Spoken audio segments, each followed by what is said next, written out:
नमस्कार दोस्तों, आज के करंट अफेयर में अपन बात करते हैं कि जो यूएई के क्राउन प्रिंस है, यूएई के क्राउन प्रिंस है मोहम्मद बिन जायद अल नहान। ये भारत के दौरे पर अभी कुछ दिनों पहले आए थे। इन्होंने भारत के साथ कुछ समझौते किए। आपको बता दें कि यूएई भारत का सेकंड बड़ा बिजनेस पार्टनर है, व्यापारिक पार्टनर है यूएई। कुल व्यापार भारत और यूएई के बीच में $100 बिलियन का है। समझौते क्या हुए? एक तो बड़ा समझौता हुआ बराक परमाणु ऊर्जा संयंत्र के रख रखाव पर। यह समझौता हुआ एमिरेट्स न्यूक्लियर एनर्जी कंपनी जो यूएई की है और भारतीय परमाणु ऊर्जा निगम के बीच में यह समझौता हुआ। फिर दूसरा समझौता हुआ दीर्घकालिक एलएनजी आपूर्ति समझौता। एलएनजी गैस का जो आपूर्ति समझौता दीर्घकालिक स्तर पर हुआ, ये Abu Dhabi national oil company और इंडियन ऑयल कंपनी, इन दोनों के बीच में ये समझौते हुए। एक तो एलएनजी पे हुआ, एक हुआ अपना बराक परमाणु ऊर्जा संयंत्र के रखरखाव पर।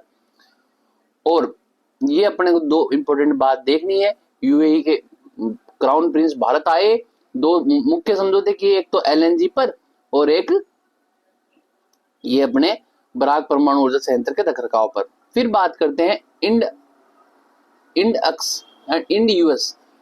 एक तो इंडिया और यूएस, इंड यूएस है ना, एक्स। ये क्या है? शिखर सम्मेलन है। ये शिखर सम्मेलन भारत और अमेरिका के बीच में है। जो भी रक्षा नवाचार है दोनों देशों के बीच में, रक्षा को लेकर जो भी संयुक्त नवाचार होंगे वो इसमें सीखे जाते हैं एक दूसरे से। तो एक दूसरे की तकनीकी का एक दूसरे देश ग्रहण करते हैं तकनीकी अलग अलग चीजों को। इंड अक्स शिखर सम्मेलन याद रखना, अमेरिका में हुआ और संयुक्त रक्षा नवाचार को आगे बढ़ाता है। फिर बात करते हैं न्यू डेवलपमेंट बैंक एनडीबी, जिसे ब्रिक्स देशों का बैंक भी बोलते हैं या ब्रिक्स बैंक भी बोलते हैं। इसका नया सदस्य अभी जुड़ा है हाल ही में, अल्जीरिया इसका नया सदस्य है। याद रखना, क्वेश्चन आ सकता है, इंपॉर्टेंट है। ब्रिक्स बैंक का नया सदस्य कौन है? तो अल्जीरिया है। फिर श्रीलंका के चुनाव हुए अभी थोड़े समय पहले। श्रीलंका में क्राइसिस आया था पॉलिटिकल, तो अभी चुनाव है। तो वहां पे जो राष्ट्रपति जीते हैं अनुरा दिशानायके। ये PPP people's national people's NPP national people's party के हैं अनुरा दिशानायके। इनके साथ में पढ़े हुए वहां पीएम है, महिला है अमर सूर्या, हरिणी अमर सूर्या। ये अपने डीयू कॉलेज में दिल्ली यूनिवर्सिटी में पढ़ी हुई है और ये थर्ड वहां की महिला पीएम है। तो श्रीलंका का ये छोटा सा याद रखना आप। एशिया पावर इंडेक्स रिपोर्ट, इसमें पावर इंडेक्स रिपोर्ट में एशिया में भारत थर्ड स्थान पर है। तो फिर संयुक्त राष्ट्र आम सभा, इसका 79वां सत्र आयोजित किया गया। कहाँ आयोजित किया गया? न्यूयॉर्क में, अमेरिका में, यूएस में।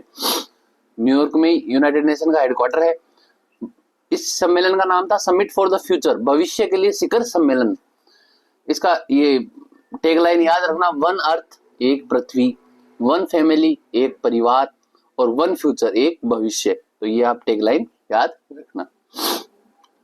पीएम मोदी की अमेरिका यात्रा हुई, उसके अंदर अमेरिका से पीएम मोदी ने कुछ समझौते किए यूएस के साथ में।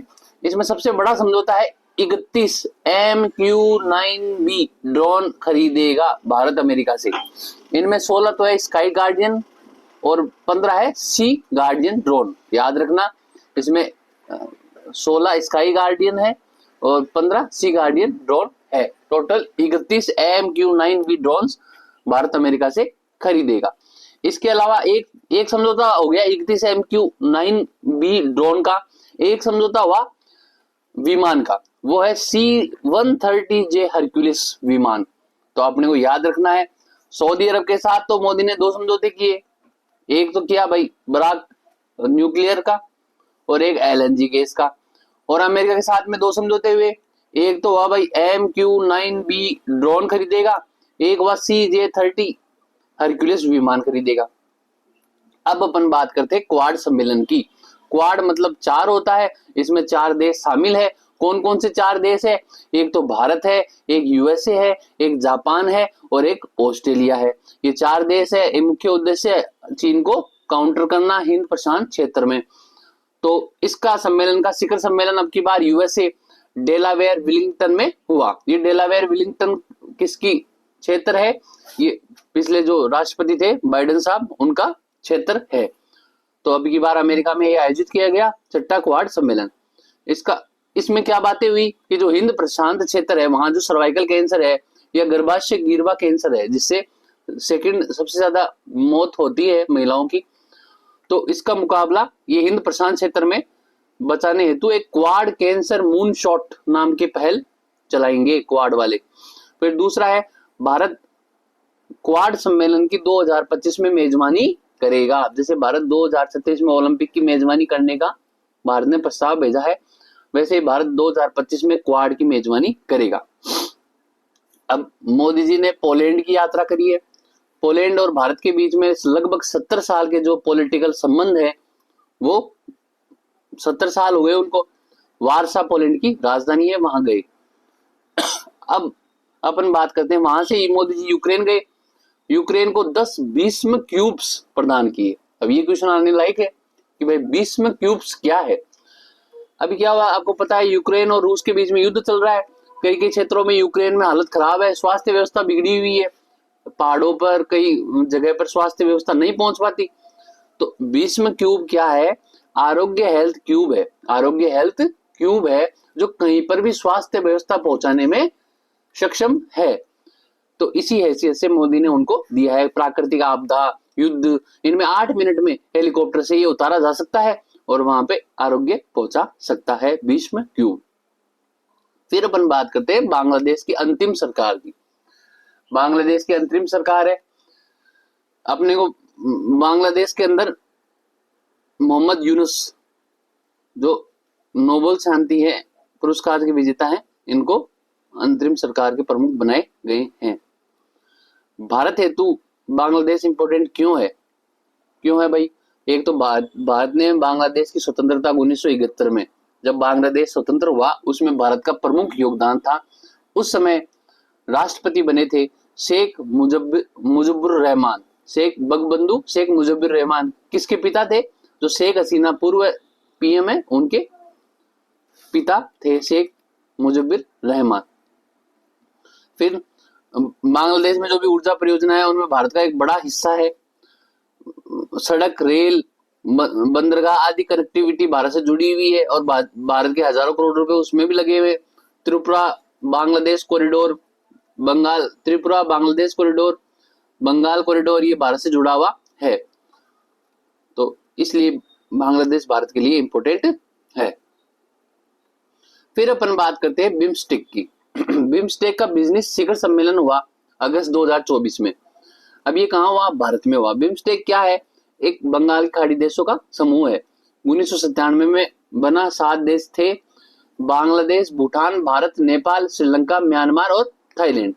बांग्लादेश, भूटान, भारत, नेपाल, श्रीलंका, म्यांमार और थाईलैंड ये देश थे। अभी हाल ही में भारत के जो विदेश मंत्री है जयशंकर जी, इन्होंने यूपीआई पेमेंट सर्विस किस देश के साथ शुरू की है? तो मालदीव के साथ यूपीआई पेमेंट सर्विस शुरू की है। संयुक्त राष्ट्र में भारत के स्थायी प्रतिनिधित्व भारत की तरफ से गए हैं पर्वत नेनी हरीश, संयुक्त राष्ट्र में भारत की तरफ से ये गए। 22 वॉइस ऑफ ग्लोबल साउथ सम्मेलन, ये समिट भारत ने किया क्योंकि भारत ग्लोबल साउथ देशों का नेतृत्व करता है। मतलब तीसरा विश्व है उसका नेतृत्व करता भारत है और ये सम्मेलन भारत में आयोजित किया गया। Statue of union, statue of union क्या है? भगवान हनुमान की मूर्ति है, 90 फीट की मूर्ति है और कहाँ है? टेक्सास यूएस में। याद रखना, statue of union Texas US में है और हनुमान जी की 90 फीट की मूर्ति है। महिला आईसीसी T20 विश्व कप कहाँ आयोजित किया गया? तो ये यूएई में आयोजित किया गया। याद रखना भाई, अंडर 17 विश्व कुश्ती चैंपियन, ये अम्मान जॉर्डन में हुई विश्व कुश्ती चैंपियन अंडर 17। भारत इसमें ओवरऑल विजेता रहा। पेरिस पैरालंपिक 2024, ये ओलंपिक 28 अगस्त से 8 सितंबर तक हुए।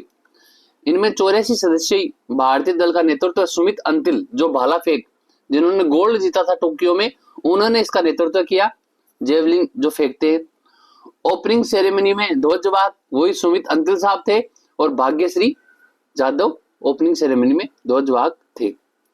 कुल पदक भारत ने 29 जीते, इनमें 7 तो गोल्ड है, 9 रजत है और 13 कांस्य है। इस प्रकार 29 पदक जीते। 84 गए थे और 29 लोगों ने पदक जीते। भारत का 18वां स्थान है अवनी लेखरा जो शूटिंग में है, वह सुमित अंतिल जो जेवलिन थ्रोवर है, इन्होंने टोक्यो में भी गोल्ड जीता था और अभी पेरिस ओलंपिक में भी, पैरा ओलंपिक में भी गोल्ड इन्होंने जीता, तो अपना गोल्ड बचा लिया। अब समापन समारोह हुआ, उसमें हरविंदर सिंह जिन्होंने तीरंदाजी में गोल्ड जीता था, उन्होंने ध्वजवाहक किया, और एक प्रीति पॉल जो 100 मीटर व 200 मीटर में कांस्य पदक जीता, उन्होंने भी ध्वजवाहक में भाग लिया। ओलंपिक विजेता को क्या देते हैं? 75 लाख रुपए स्वर्ण पदक वाले को, और 50 लाख रुपए रजत पदक वाले को, और 30 लाख रुपए कांस्य पदक वाले को देते हैं। ब्रुसेल्स में डायमंड लीग हुई जो जेवलिन थ्रोवर के लिए होती है, इसमें नीरज चोपड़ा जी ने रजत पदक जीता है। आज के लिए इतना ही, धन्यवाद।